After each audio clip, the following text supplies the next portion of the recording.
بسم الله الرحمن الرحيم. السلام عليكم ورحمة الله وبركاته. إن الحمد لله نحمده ونستعينه ونستغفره ونستهديه، والصلاة والسلام على أشرف الأنبياء والمرسلين محمد وآله وصحبه أجمعين، أما بعد. حاضرین و ناظرین،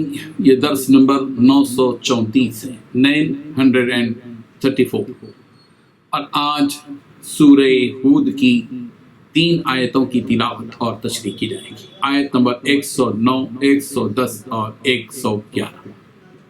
چلیے سب سے پہلے ان 3 آیتوں کی تلاوت کرتے ہیں، لفظی ترجمے اور ترجمے کے بعد تشریح کرتے ہیں۔ اعوذ باللہ من الشیطان الرجیم، بسم اللہ الرحمن الرحیم، فلا تک فی مریة مما يعبد هؤلاء ما يعبدون إلا كما يعبد آباؤهم من قبل وإنا لموفوهم نصيبهم غير منقوص ولقد آتينا موسى الكتاب فاختلف فيه ولولا كلمة سبقت من ربك لقضي بينهم وإنهم لفي شك منه مريب وإن كلا لما ليوفينهم ربك أعمالهم إنه بما يعملون خبير۔ صدق اللہ العظیم۔ لفظی ترجمہ یوں ہے، فلا تکو، چنانچہ نہ ہوں آپ، فی مریۃ، شک میں، مما، اس سے جو، یعبد، عبادت کرتے ہیں، ہؤلائی، یہ لوگ، ما یعبدون، وہ عبادت نہیں کرتے، الا، مگر، کما، جیسے، یعبد، عبادت کرتے تھے، آباؤہم، ان کے باپ دادا، من قبل، اس سے پہلے، وَإِنَّا، اور بے شک ہم، لَمُوَفُّوهُمْ، البتہ پورا دیں گے انہیں، نصیبہم، ان کا حصہ، غیر منقوص، نہیں کم کیا جائے گا اس سے کچھ۔ وَلَقَدْ، اور البتہ تحقیق، آتینا، ہم نے دی، موسیٰ کو الکتاب، کتاب، فاختلف، تو اختلاف کیا گیا، فیہ، اس میں، ولولا، اور اگر نہ ہوگی، کلمۃ، ایک بات، سبقت، جو پہلے طے ہو چکی ہے، من ربک، آپ کے رب کی طرف سے، لقضی، تو ضرور فیصلہ کر دیا جاتا، بینہم، ان کے درمیان، وَإِنَّهُمْ، اور یقیناً وہ، لفی شک، ایسے شک میں ہیں، منہ، اس سے، جو انہیں مریب، بے چین کرنے والا ہے۔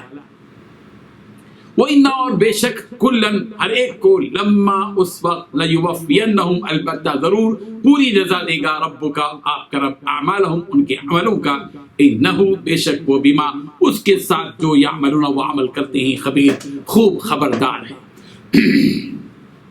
ترجمہ یوں ہے،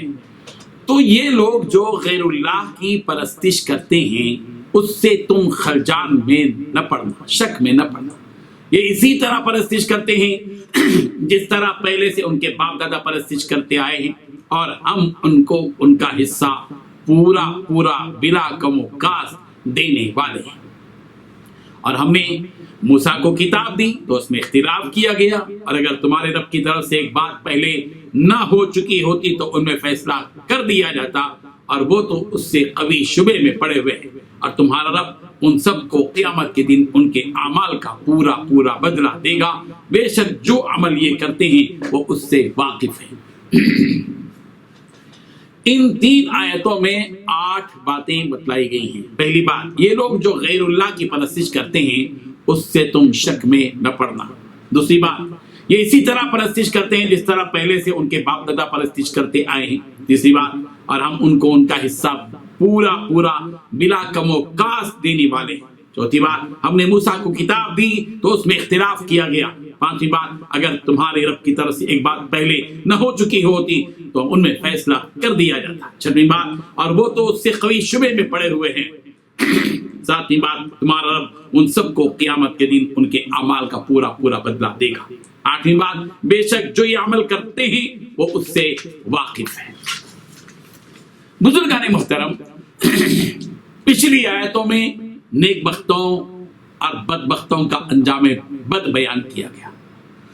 یعنی نیک بختوں کا انجام میں حسن اور بدبختوں کا انجام میں بد بیان کیا گیا۔ مومنوں کے ساتھ رب ذوالجلال کی جانب سے اعزاز و اکرام اور کافروں کے لیے سزا و عذاب و عقاب کی تفصیلات بتلائی گئی۔ اس کے بعد رسول رحمت صلی اللہ علیہ وسلم سے یہ بات کہی جا رہی ہے کہ اللہ تعالیٰ نے اپنے بندوں سے متعلق اپنا دستور بتا دیا ہے کہ مشرکوں کا برا انجام کس طرح ہوگا، اس لیے پیغمبر آپ ان مشرکوں کے انجام کے بارے میں شک میں نہ پڑیں۔ یہ حقیقت ہے کہ اللہ تعالیٰ کو چھوڑ کر یہ جن جن کی عبادت کر رہے ہیں وہ باطل ہے، گمراہی اور جہالت ہے، اور ان کے لیے عذاب اور عقاب برحق ہے۔ اس آیت میں رسول رحمت صلی اللہ علیہ وسلم کو اس بات کی تسلی بھی ہے کہ آپ جس دین پر قائم ہیں وہ دین حق ہے، اور ساتھ ہی مشرکوں کے لیے اس آیت میں وعید بھی ہے۔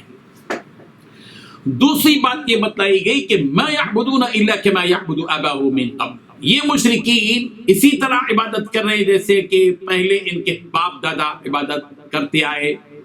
یعنی جس طرح ان کے باپ دادا بتوں اور مورتیوں کی عبادت کرتے تھے۔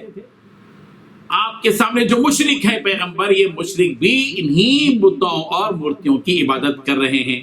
ان بتوں کے معبود ہونے کے سلسلے میں ان کے پاس کوئی دلیل ہی نہیں ہے، یہ صرف اس لیے ان بتوں کی عبادت کر رہے ہیں کہ ان کے باپ دادا نے ان بتوں کی عبادت کی، بس ان کے پاس اس کے سوا کوئی اور چیز نہیں ہے۔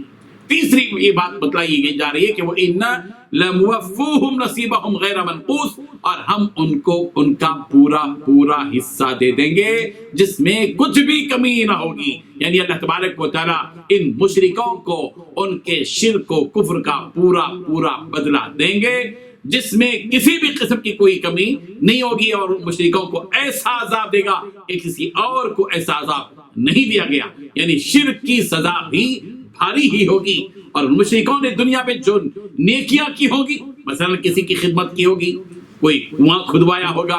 کسی کا پیٹ بھرا ہوگا، کسی کی مشکل کو آسانی میں تبدیل کیا ہوا ہوگا، ظاہر بات ہے کہ ان نیکیوں کا بدلہ ان مشرکوں کو ان کے مرنے سے پہلے ہی پورا دے دیا جائے گا، اور وہ بدلہ رزق کی وسعت کی شکل میں ہوگا، یا صحت کی شکل میں ہوگا، یا خوشی کی شکل میں ہوگا، یا کسی مصیبت کو ان سے اور بلا کو دور کرنے کی شکل میں ہوگا۔ مشرکوں کے نیک اعمال کو جو بدلہ دیا جائے گا وہ دنیا ہی میں دیا جائے گا، وہ بدلہ وقتی ہوگا جو ظاہر ہو جائے گا۔ اللہ تبارک و تعالیٰ عادل ہیں، اس کے عدل اور انصاف کا تقاضا یہ ہے کہ ان مشرکوں کو ان کے اچھے کاموں کا بدلہ دیا جائے، اس لیے انہیں جو کچھ دینا ہے دنیا ہی میں دے دیا جائے گا۔ اس لیے مسلمانوں کو کافروں کے اچھے اعمال احوال کو دیکھ کر ان کی فراوانی، ان کی خوشحالی، ان کے عیش، ان کی بلڈنگیں، ان کی ساری چیزوں کو دیکھ کر حیرت میں اور حسرت میں نہیں پڑنا چاہیے،